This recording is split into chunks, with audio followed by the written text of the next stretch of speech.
All right, so we're going to start our second module now. And today we're going to be talking about scope and requirements.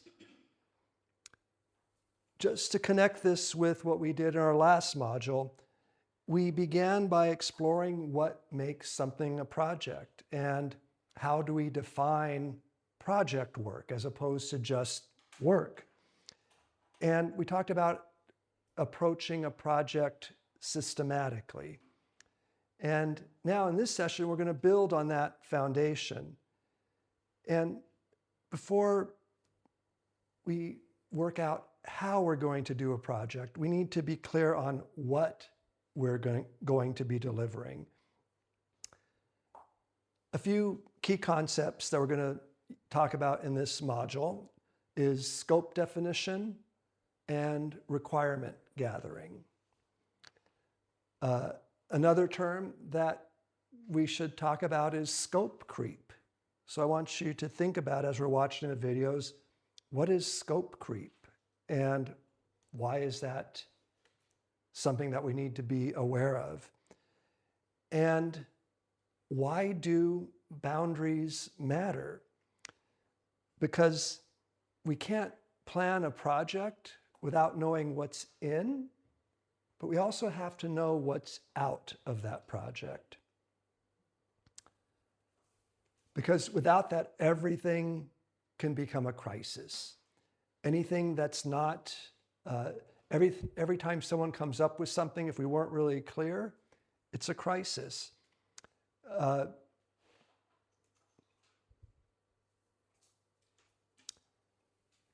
just want to remind you that what you're going to be working on for next week is component 1, which is the project definition and identifying your stakeholders. So you're going to be zeroing in on what your project plan is going to be about.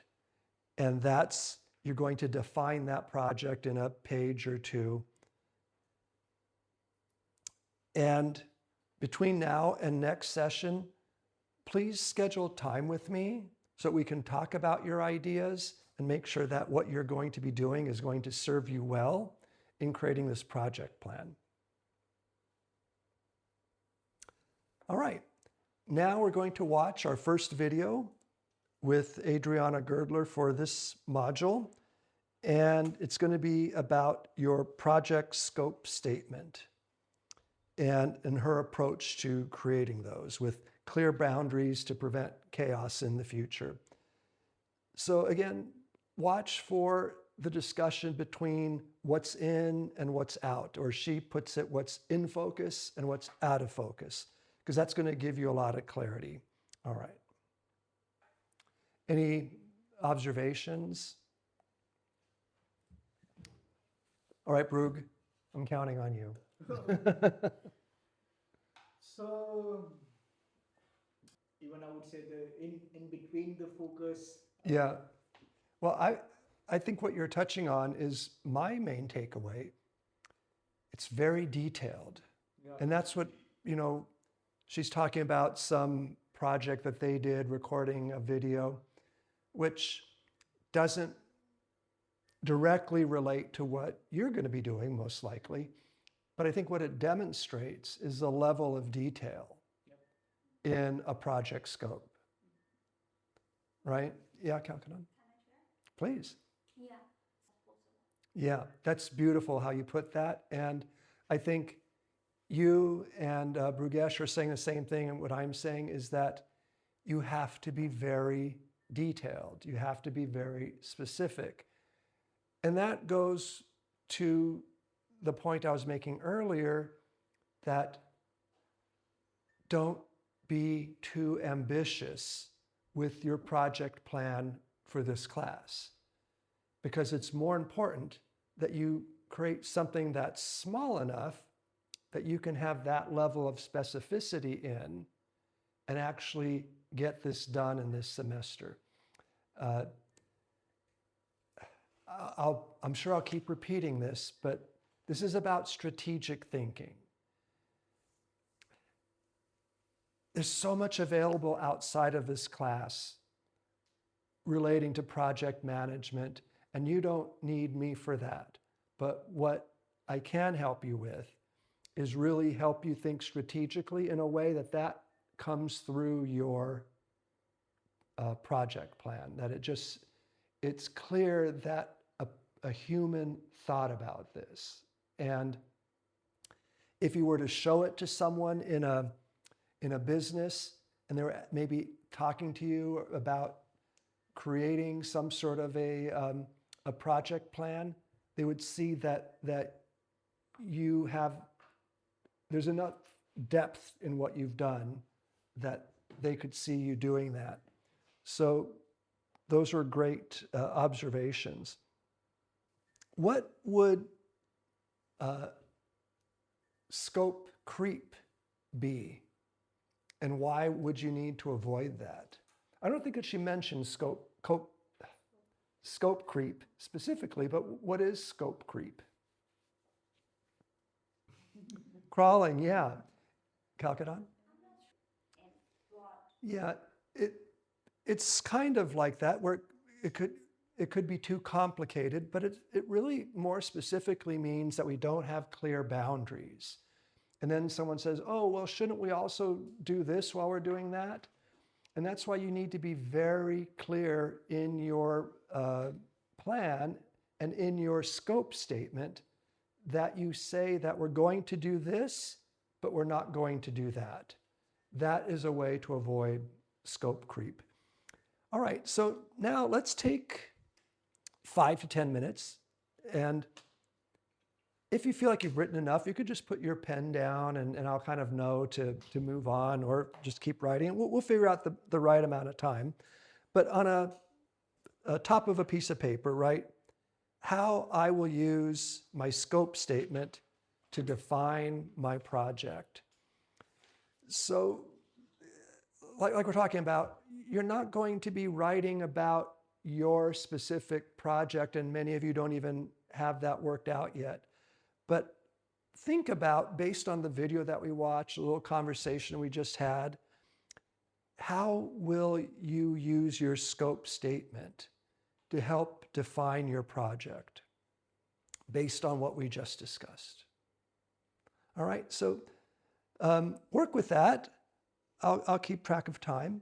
And again, if you have questions or want to say something, we don't need to be absolutely silent, but we can, whatever works better for you. All right. Again, feel free to keep writing at home. But let's go on now to the next video. And now Adriana is going to talk about how to gather your project requirements. And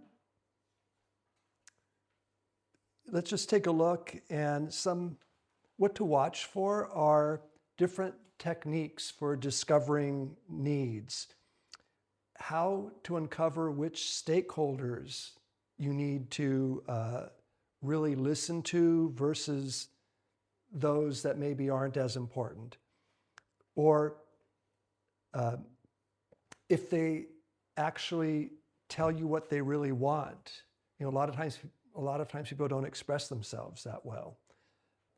And so you see how all these concepts are really tied together, like what's in and what's out. That's going back to the scope statement, which is then directly tied to the project requirement gathering. So again, I hope it's really, you can see how important it is that you actually have a project in mind. Otherwise, this is all very abstract.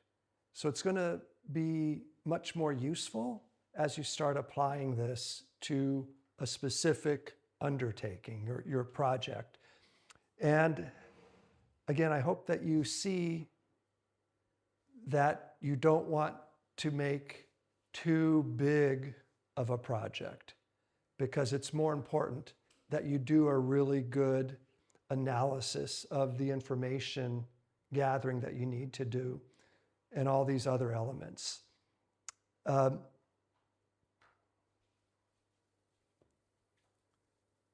So write on a new page, my approach to discovering what must be delivered.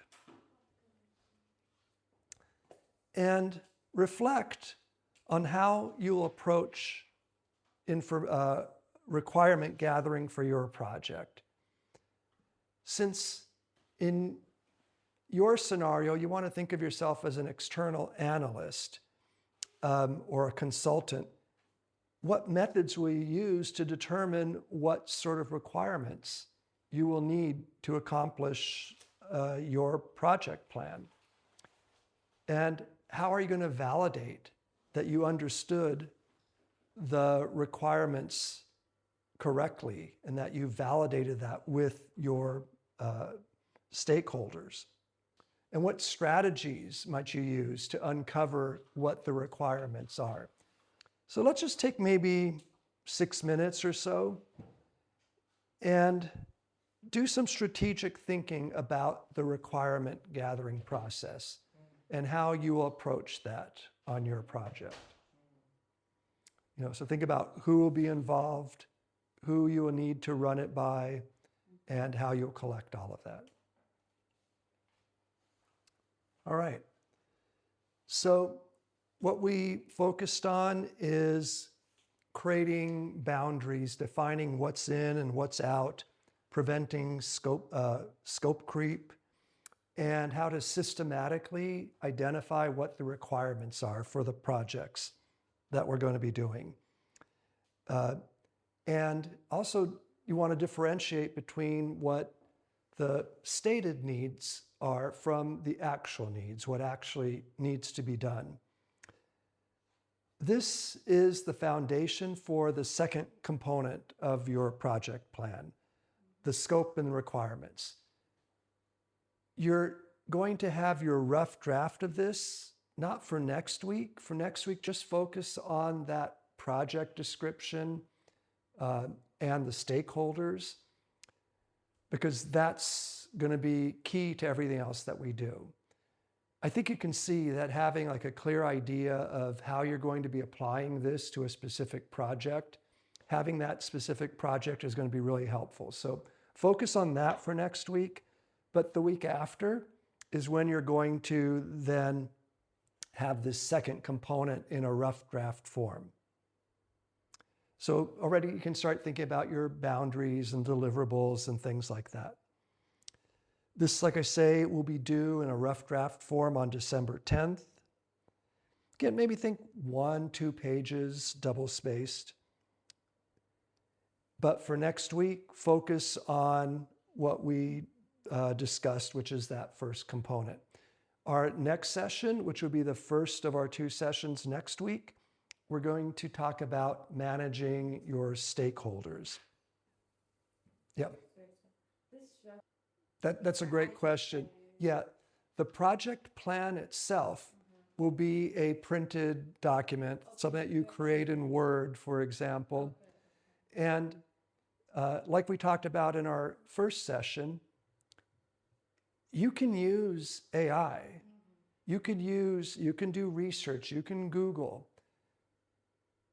to help you create a document that's yours and reflects your strategic thinking. And that's where the writing is designed to help you so that you're actually the master of whatever this project plan that you create, because you're doing the strategic thinking.